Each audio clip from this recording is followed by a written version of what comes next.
Welcome to Xenotech's webinar, highlights of the in vitro sections of the draft ICH Drug Interaction Studies Guideline in comparison with current guidance. Today, I am joined by Dr. Brian Ogilvie, our Vice President of Consulting.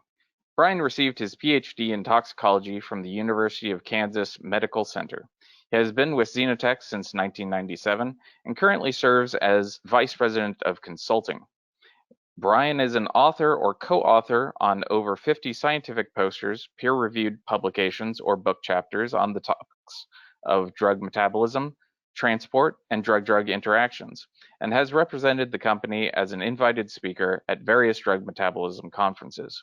As Vice President of Scientific Consulting, Dr. Ogilvie is additionally involved in quality management and strategic planning for the company in scientifically relevant areas. It's my pleasure to present to you Dr. Brian Ogilvie. Thanks, Michael, for the introduction. So as Michael indicated, I'm going to focus on highlights of the in vitro sections of the draft ICH Drug Interaction Study Guideline, which was released in May. But first, I have a little bit of news for those who haven't seen the press release. This is breaking news as of last week. Xenotech is joined by IVT. And so if you look at the press release from last week, you can read through it at your leisure. You will be getting these slides. But BioIVT's CEO, Richard Haag, noted that this is an incredible opportunity to expand our scientific team. And as Darren Warren, our CEO of Xenotech, has said, we always take a consultative approach to everything we do. So in consulting, I'm really happy to have this opportunity. We will be able to not only have complementary products and services portfolios, but also allow us to expand what we offer. So for instance, we have cryostacks technology for hepatocytes, but BioIVT as a whole now will have not only that, but HepatoPack, C-DILI assay, the B-Clear technology, just to name a few. So I'm really looking forward to this marriage of companies and looking forward to providing you the continued high quality that you expect from our services and products. Okay, so moving on, I will give you just an overview of the draft ICH M12 guideline, summary of some of the major points at a very high level, and then the timing of in vitro studies is outlined by the ICH compared to FDA, and evaluating test drugs as victims according to all these different guidance documents, evaluating drugs as perpetrators according to these guidance documents, and then DDI assays with metabolites. Also, there are quite a few experimental considerations from the appendices that don't appear in previous guidance documents. There are also new modalities, so looking at proteins, ADCs, monoclonal antibodies, etc., and then conclusions. So if we look at the regulatory landscape that most CROs and sponsors have been focused on in the last several years, you can see that FDA finalized their guidance document in 2020, about 2 years ago now. EMA has been final since 2013, and Japan PMDA was finalized in 2018. So where does ICH fit in all this? So it was established in 1990. It's obviously titled the International Council for Harmonization. So harmonization is, of course, the goal. And members of regulatory authorities and the pharmaceutical industry organized to discuss scientific and technical aspects of pharmaceuticals to develop harmonized guidelines. And the mission of ICH is to achieve greater harmonization worldwide to ensure that safe, effective, and high-quality medications are developed in the most efficient manner while still meeting high-quality standards. So some examples include, for instance, safety guidance in cancer, QT prolongation, and BCS biowaivers. So to take one of those, the last one, the ICH M9 guidance on BCS-based biowaivers was released as a draft in 2018, finalized in 2020, and then finally replaced the FDA's guidance in 2021. So that gives you some idea of what the time frame is. So this guidance released in May 2022, this year, I look at it as sort of one guidance to guide them all. It's not really ruling them, but it will eventually replace most regional guidance documents. And the FDA also then released their version of it, which is essentially a copy and paste into a header under the FDA, has a preamble that says something along the lines of, this is a quote, "As a founding regulatory member of ICH, the Food and Drug Administration plays a major role in development of each of the ICH guidelines, which FDA then adopts and issues as guidance to industry." So FDA in particular is accepting comments until September 28th of this year, and EMA and the other agencies are accepting comments from now until the end of November. But the bottom line, there's an overall long comment period, and the final version will not be adopted by member countries until sometime in 2024 and possibly later. And so this allows us an opportunity now as CROs and sponsors to plan for relevant changes to drug development programs. And so I would advise you that if you haven't submitted an IND at this point and are planning to consider that, or even into phase 2 meetings might be coming up later on, consider adopting some of the ICH strategies now so that when you submit 2024, when that is the final individual guidance, it will be ready for that. So just to give you a really quick outline of the in vitro section. So we have the metabolism mediated, and this of course includes substrates, so reaction phenotyping of metabolism enzymes, and then as an inhibitor of not only CYPs, but UGTs, and also as an inducer of CYP enzymes.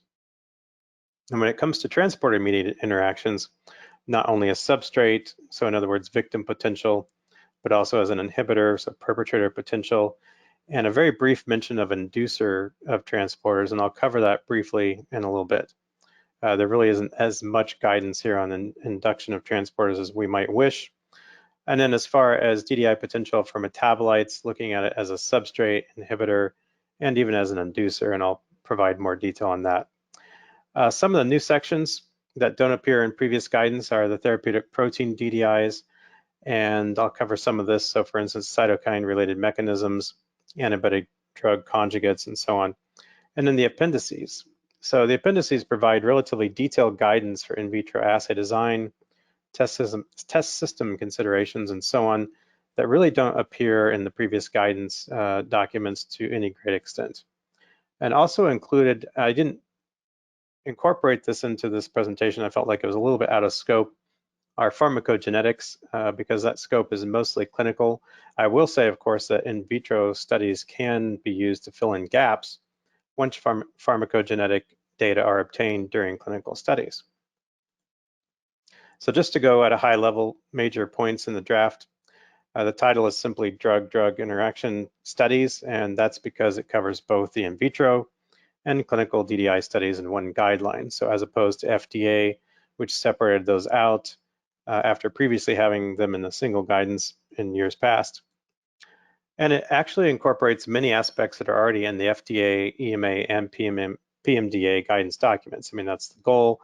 There was a working group that had members from each of these agencies that met together over a number of years, since 2018, to harmonize the guidance.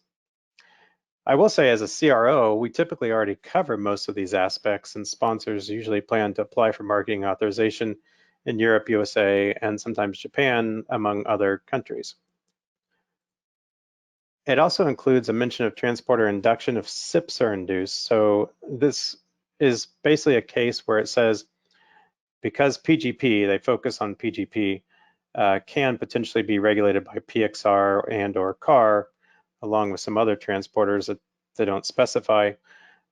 If a drug candidate is actually an inducer of CYPs, it may be an inducer of transporters. It doesn't cover much in the details on that and refers to the clinical section. So not a groundbreaking section here, but I just wanted to make mention of that.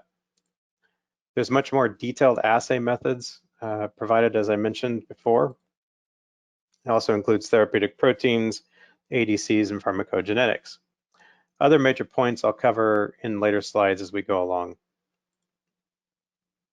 So one of the most important aspects when you're looking at these in vitro guidance are the timing. So if you compare FDA 2020 with ICH, so with FDA, because they had two guidance documents, you really had to work back from the FDA final clinical guidance. So when are the DDI results needed? And the clinical guidance said before administration to patients. And I make that distinction there because we're not talking about healthy volunteers, we're talking about patients, so typically phase 2, or if you're going into cancer patients or something else where you have patients enrolled in phase 1. And the note that inadequate studies can hinder FDA's ability to determine the benefits and risks and result in restrictive labeling and or delayed approval. They also note that you should collect enough DDI information to prevent patients from being unnecessarily excluded from any clinical study because of their concomitant medication use. So interestingly now, the ICH notes that drug as a substrate of metabolic enzymes generally should be obtained before starting phase 1. So here, no mention of patients. So this is talking about at least a basic reaction phenotyping study. It could be simply a recombinant CYP panel, for instance, being performed before you go into phase 1. So this would be an IND enabling study. They also focus on mass balance studies throughout the guidance in a number of different places. And they say up front that it should generally be available before starting phase 3, but then in other areas of the guidance, it really talks about mass balance and maybe suggests that it should be performed before that. They also talk about transporters. So if a drug has limited absorption or is expected to undergo significant active hepatic biliary excretion or active renal secretion as unchanged drug, relevant transporters should be identified in vitro before initiating clinical studies in patients to avoid protocol restrictions. I do know from previous experience with the FDA that there were restrictions placed on phase 1 studies that were in, for instance, cancer patients. So it depends on your program. You may need to get these as IND enabling studies.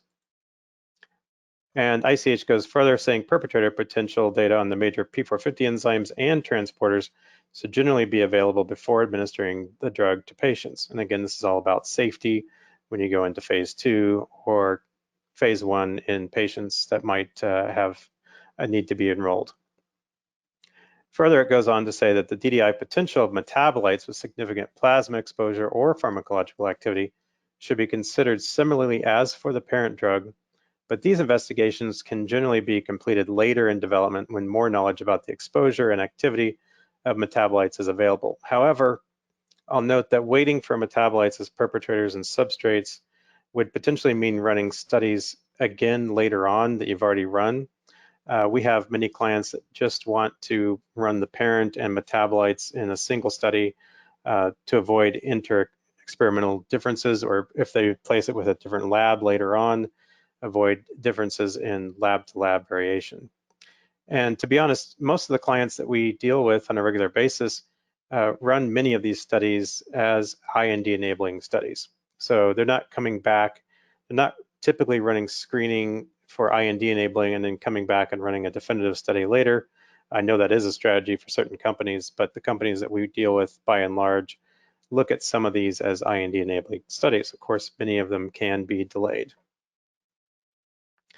So now these coming slides in particular are references, and I want to make that point because they've been popular in similar webinars in the past.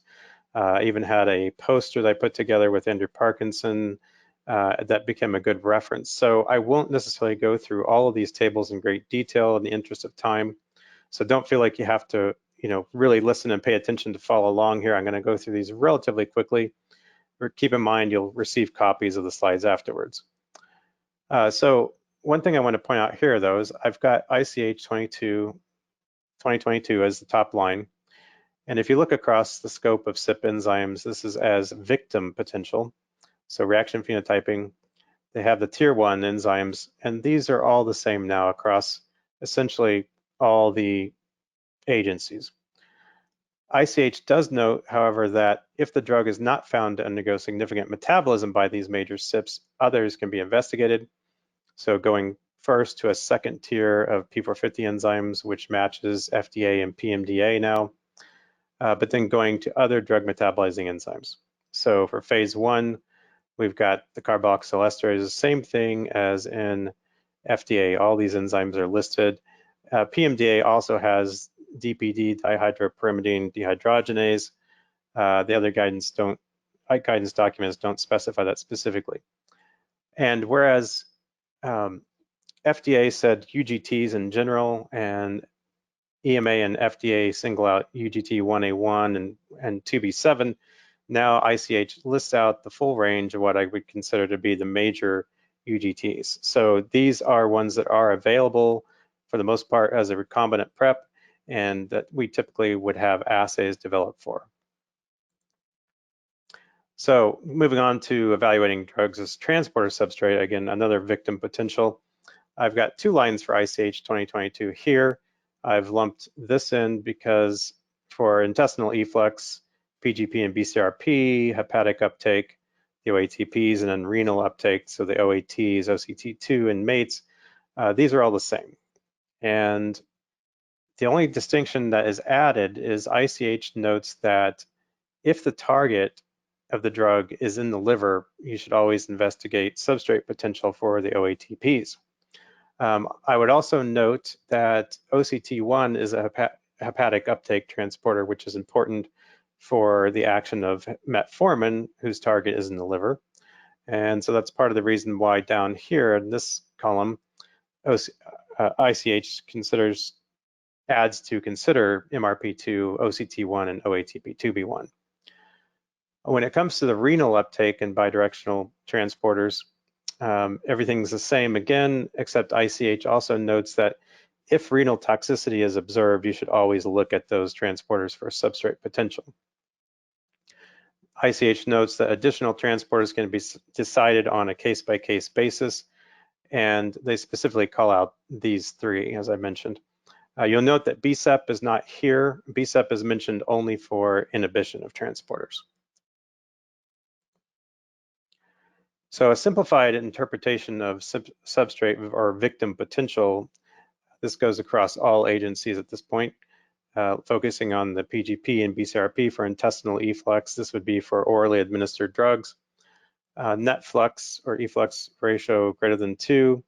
And whereas the previous guidance simply says significantly inhibited by 1 or more known inhibitors, ICH is now saying that inhibition should be greater than 50%.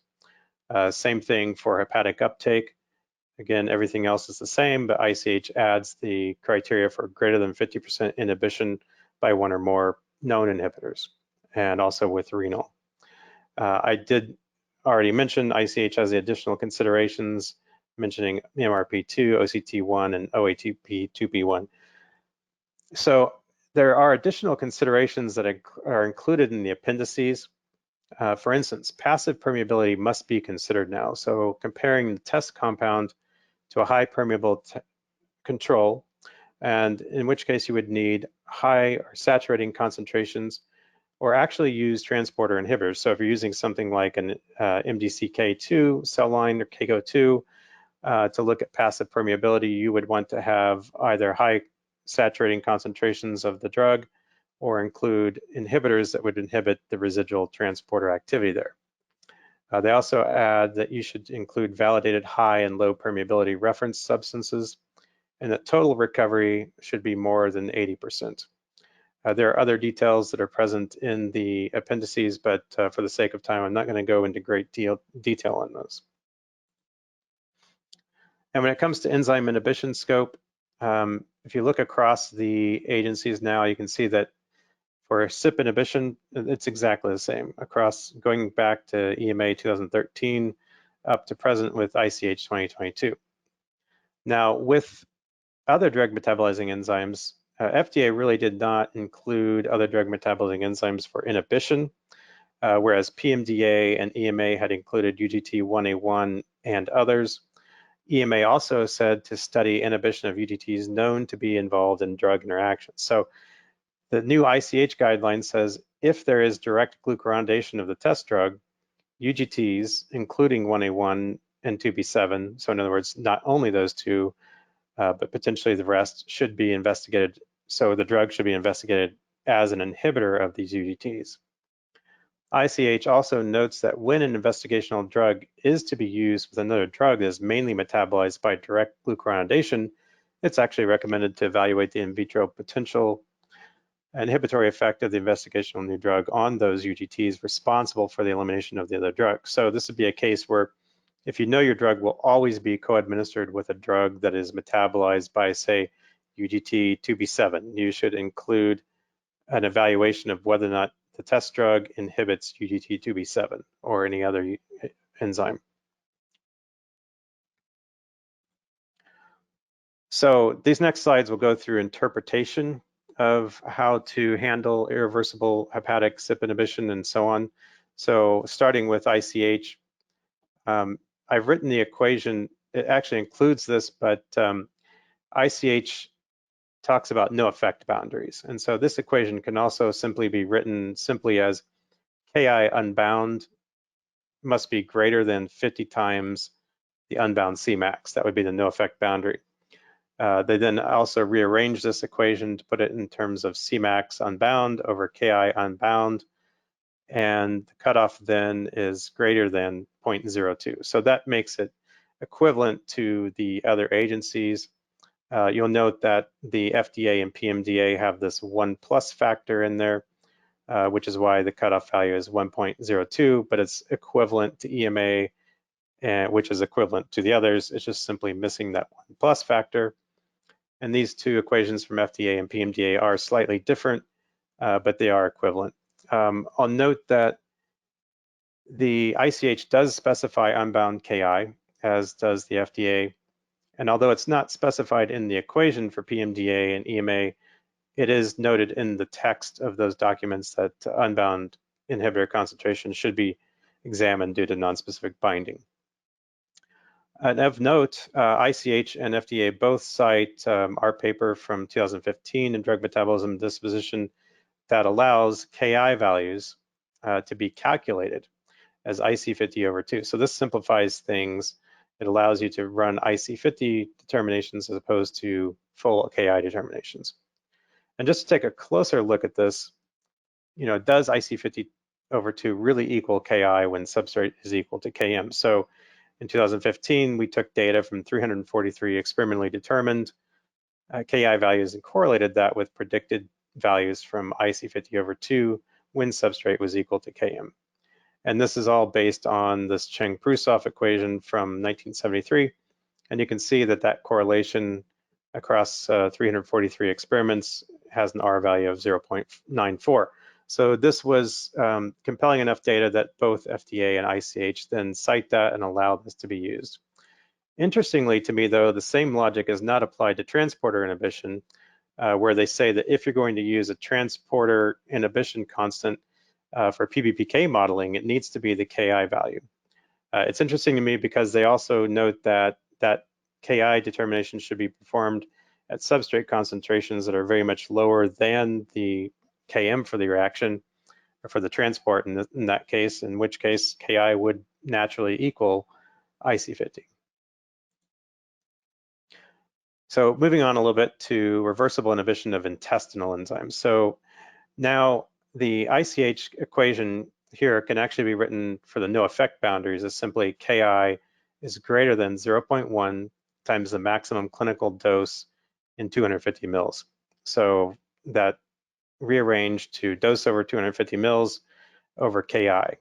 And that puts the cutoff values in the same range as the other guidance documents. So the Ki unbound is actually not specified for Ki, really for ICH, PMDA, or EMA. FDA did note that this should be Ki unbound. I'm not quite sure what the reason for that discrepancy is. It does not mention that in the text in this section. It may be just a way of being more conservative, or perhaps it's an oversight. But either way, these cutoff values are essentially equivalent, and you can see that from the equations here. Now, when it comes to irreversible inhibition, so this is when you know that you've got a time-dependent inhibitor from either an IC50 shift or a progress curve or some other type of analysis, and you've gone on to determine the Ki and the Kinact. In this case, it's the K big I. It's a different value than the Ki for reversible inhibition. So the thing that's changed here for ICH in 2022 is that the safety factor here, Kinact times 5 and Ki unbound times 5 plus 5 times unbound Cmax is different than the 50-fold factor that was present in the FDA and PMDA. And the reason for this is that that factor has been recalculated based on recent literature to reduce overprediction of time-dependent inhibition. So a new equation, the cutoff is essentially the same all the way through. ICH uses greater than as opposed to greater than or equal to. They also have, ICH has numerous additional experimental considerations detailed in the appendices. And I'll talk about this a little bit later in terms of the IC50 shift, not necessarily in terms of the K-enact. So what happens when you have irreversible inhibition of CYP3A4 and you're wondering what to do in the intestine? Now, when it comes to reversible inhibition of intestinal CYP3A4, so this is similar, ICH is similar to FDA. When there really is not an equation directly related to what happens when you have a Ki, K-enact value for CYP3A4, and you want to know what happens in the intestine. So for this point, I've just left this blank. I do have questions, and I had questions when FDA had a lack of an equation here. So what do we do if we want to have sort of a benchmark to know what might happen in the gut when 3A4 is irreversibly inactivated? And I really just pointed to the PMDA. So this equation still stands if you're submitting to Japan, and you could potentially look at this equation to decide, what is the potential for interaction in the gut with irreversible CYP3A4 inhibition. Now, when it comes to induction data, I'm focusing here only on one of the basic models. In this case, the ICH equation is identical to the FDA. It just uses the unbound Cmax as opposed to what they're calling Imax in here. And the cutoff value is, again, less than 0.8 as opposed to less than or equal to 0.8. So it's quite similar to FDA and PMDA. All of them ask that the sponsor measures the in vitro concentration of the test drug in the incubation with hepatocytes. So to quote directly, ICH says sponsors are encouraged to measure concentration of the parent drug in the medium on the last day of incubation with hepatocytes, and protein binding should also be considered. When measured concentrations are substantially lower than nominal concentrations, they don't define what substantially is. They go on to say sponsors should discuss the potential impact of the discrepancy on the data interpretation. So no real guidance on what to do with it other than to make note of it. So this is similar to previous guidance, but it does spell that out. So moving on to transporter inhibition in terms of scope. Now we can see the ICH is the same as FDA and PMDA, but it also includes, just like EMA did, BSEP, and in addition to EMA, it also has MRP2. OCT1 is included, which was included in EMA, and kind of the new player on the field, which we've known about for a few years, is OATP2B1, and all of those latter ones are on a case-by-case basis. And you can see FDA and PMDA are the same in terms of this. FDA explicitly calls out time-dependent inhibition of OATPs, as does the ICH, but it notes that other transporters may have a time-dependent effect. And so they emphasize that you should follow the current literature, and if things change in the future, you would be looking at that. This is where I mentioned earlier that ICH says if data are to be used for PBPK, transporter inhibition should determine the Ki value.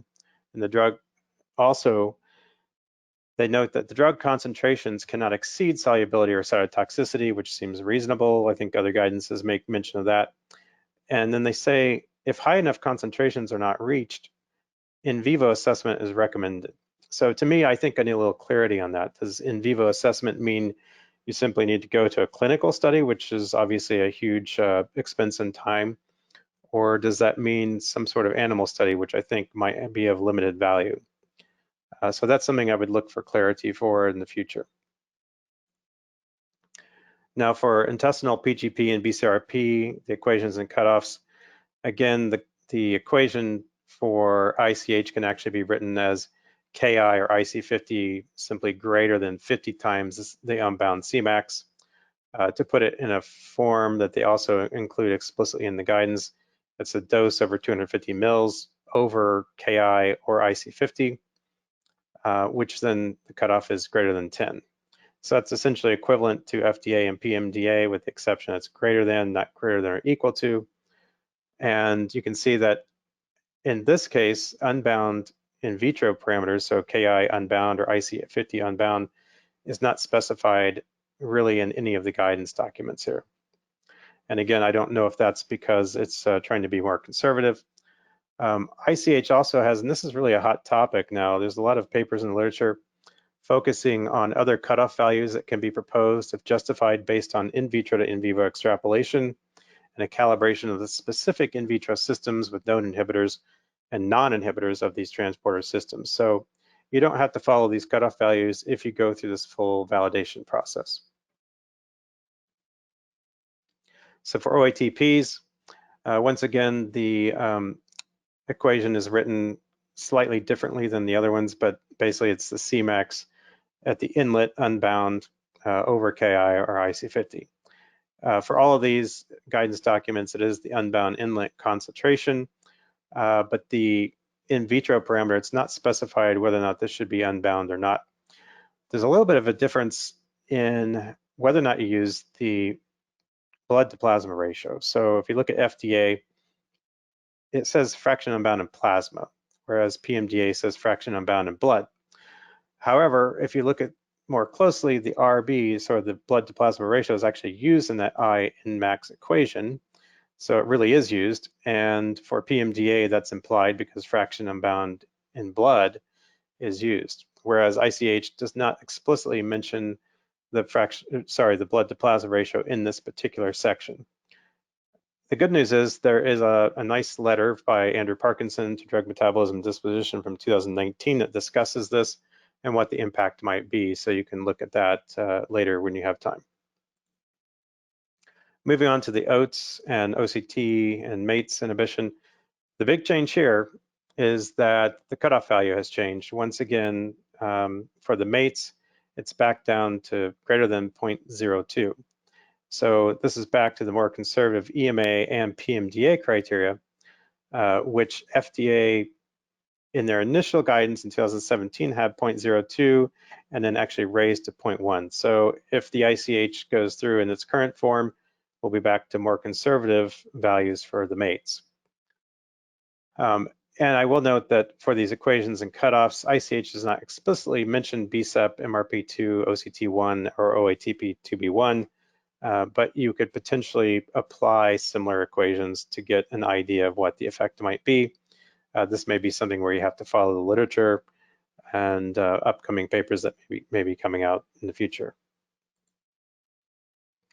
So moving on now to DDI assays with metabolites. So generally these are not needed if there will be a clinical DDI study of the parent. So if you have a compound that you already know from in vitro data is a very strong inhibitor of CYP3A4, for instance, and you know you're going to probably be running a clinical study with midazolam, you wouldn't need to look at the metabolites as inhibitors of the same enzymes. Because presumably they'll be formed in vivo and those clinical studies would trump any in vitro studies. When it comes to metabolites as substrates, so this would be basically looking at reaction phenotyping of a metabolite. ICH says if a metabolite might have a safety impact or if their on-target effect of a metabolite is greater than the parent. So this is slightly different from FDA 2020 guidance for metabolites where it talks about greater than 50% of the overall activity. Now it has to be greater than the parent, or there are additional details that are listed in the guideline as well. When it comes to metabolites as inhibitors, and this is for mainly CYP inhibition, but also transporters, yes, you would need to look at those if the AUC metabolite is greater than 25% of the AUC parent, and importantly, greater than 10% the AUC of total drug-related material. So this points to the idea of having mass balance data a little bit earlier than you might otherwise have it. So you can know if it's greater than 10% of total drug-related material, or having some good radio-labeled metabolite ID studies. This is more consistent with the 2013 EMA approach and the previous FDA consideration of looking at the polarity of the metabolite relative to the parent has now been removed from the ICH. Similar approaches, as I mentioned, are used for transporters and CYPs. There's generally no assessment of metabolites as inducers, which is pretty good news for most of us, unless the drug is a prodrug or a major metabolite is formed extrahepatically, in which case the hepatocytes obviously wouldn't be exposed to the metabolite. So some ICH general aspects that are considered from the appendices. As I mentioned before, a lot more experimental details in the in vitro studies.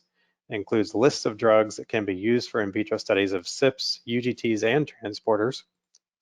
And then it talks about predictive modeling approaches in more detail. So not only the basic, but the static, mechanistic, and even full PBPK models.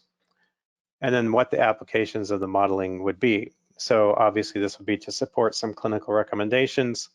When a clinical DDI study has not been performed, it goes through scenarios in which that might be the case, and even simply to decide if a clinical DDI study is needed.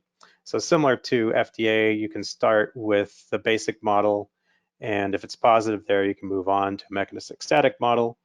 And if it's still positive there and you want to avoid a clinical DDI study and you have enough other clinical and in vitro data, you can start building a PBPK model and submit that potentially in lieu of a clinical DDI study if you have enough validation of that model. And now to focus a little bit on test systems. So human liver microsomes are generally the reference test system for most of these assays, but I will say hepatocytes and recombinant CYPs may be used as needed. But for human liver microsomes, a pool of at least 10 donors is suggested, and we've been using a pool of 200 microsomes for many years, and I believe that there are other systems that are available as well. And this is a quote from ICH regarding S9. So they say it contains microsomal as well as cytosolic enzymes, which I think many of us know, such as the salts, GSTs, aldehyde dehydrogenases, aldehyde oxidase, and alcohol dehydrogenase. When they cover cytosol, they mention specifically adding cofactors as appropriate. And we do some experiments like this for metabolism where we would look at S9 versus cytosol, possibly versus human liver microsomes, and including or excluding cofactors to really define which enzyme systems are involved if it's going beyond the P450s or UGTs, et cetera. Recombinant human CYP and UGT enzymes are mentioned. Recombinant CYPs are not mentioned, but they are available to some extent. And then for hepatocytes, another quote, for phenotyping and inhibition experiments, hepatocytes pooled from at least 10 donors is suggested.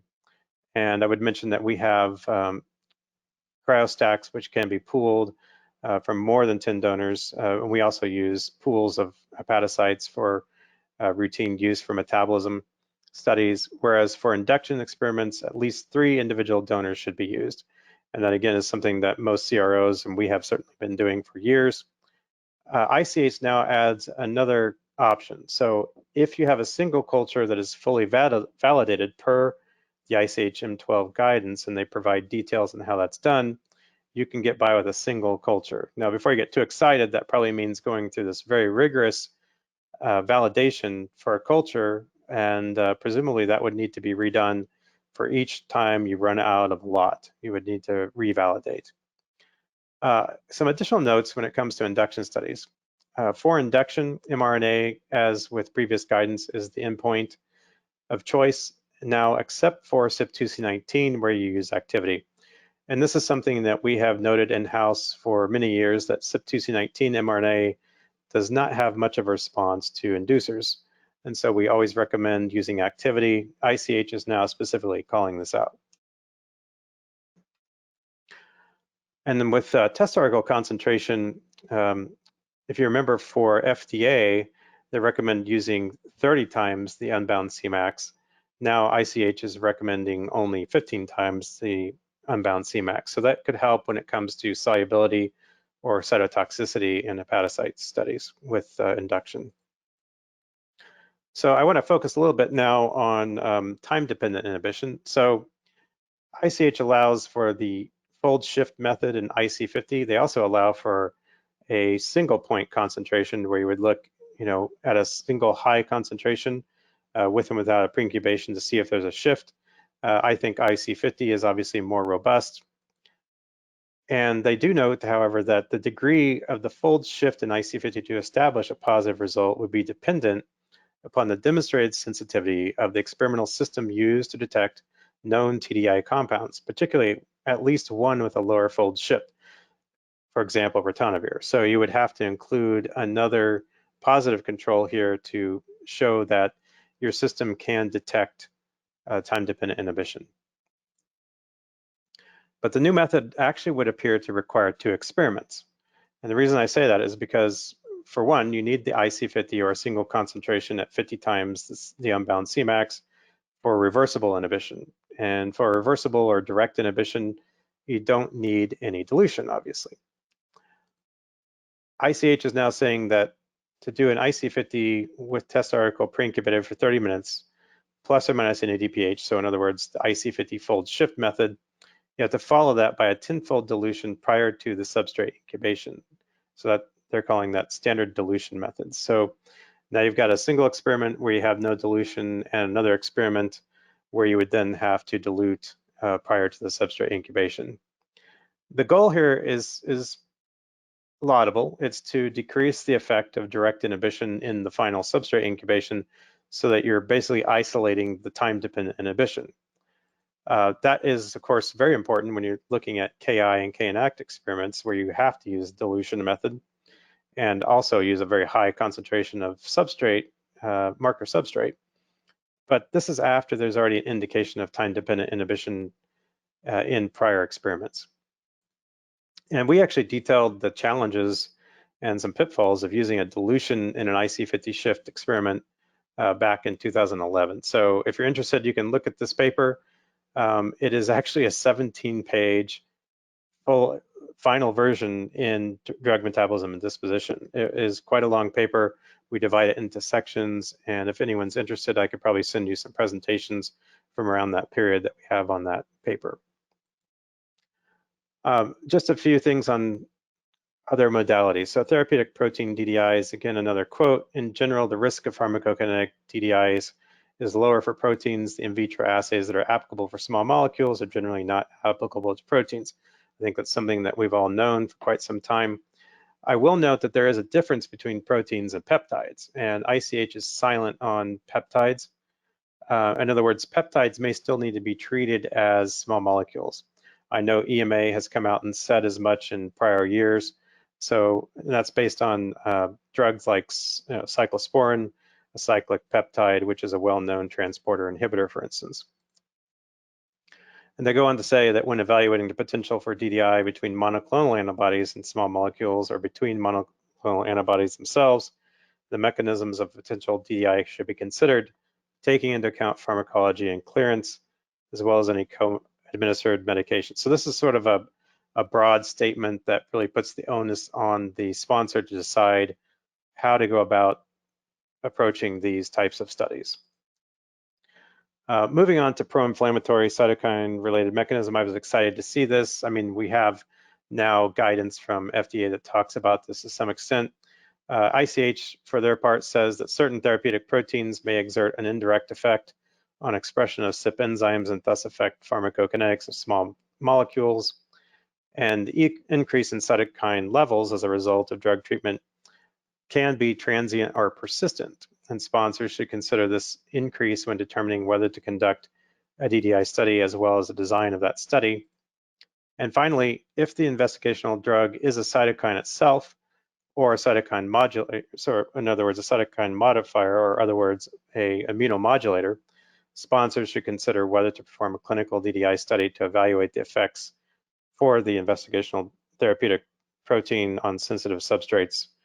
Now, they're focusing on clinical DDI studies, but I will say that we do have a patented method to investigate these effects for both cytokines themselves or immunomodulator drugs, and that patent covers both small and large molecule drugs.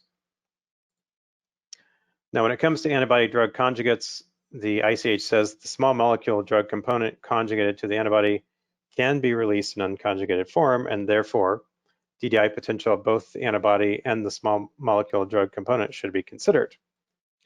And they go further. They say that in general, the small molecule component, the potential to inhibit or induce enzymes and transporters should be addressed in line with what is described elsewhere. And finally, noting that it might be necessary to evaluate the small molecule component administered as the ADC as a victim drug, in particular if increased levels of free drug may be associated with safety concerns.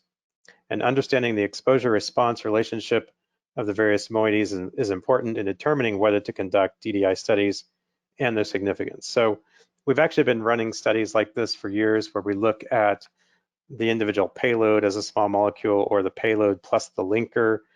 We've even done studies where we look at the payload plus linker, payload alone, linker alone, and then the entire ADC in certain studies.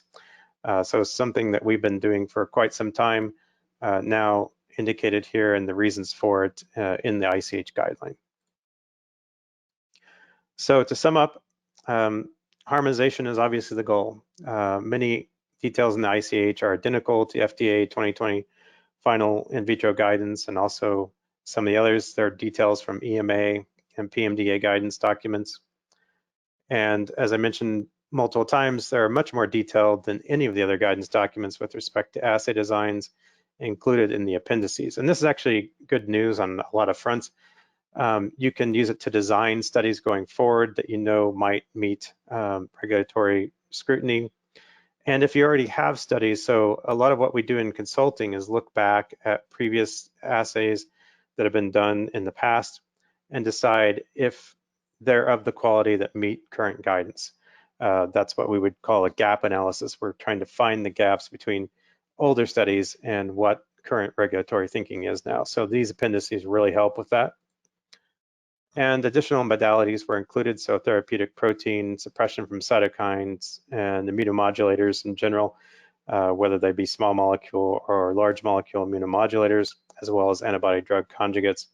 And as I mentioned previously, they do cover pharmacogenetics. I would encourage you to go and look at that section and look at the clinical aspects of it.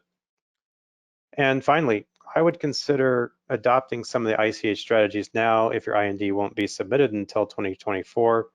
Or if you think you have studies in phase 2 that include some of the in vitro studies that might be submitted at that time or would be designed during that time. So trying to get ahead of the curve now I think is a good deal. Good idea, knowing that there could potentially be changes. There may be comments that are submitted to the individual agencies or to ICH directly, but the goal is to have that guidance be adopted by all the agencies sometime in 2024. So with that, I'll leave some time for questions and comments. Yeah, while we wait for questions, I'll go ahead and mention that information about our services and test systems, published papers, posters, other webinars, and more is available on our website. If you would like to be notified of future webinars, you can submit a webinar topic request form or register for our newsletter. If you have any further questions regarding Brian's presentation or any of Xenotech's contract research services or products, you can also ask them in that post-webinar survey or contact us through our website.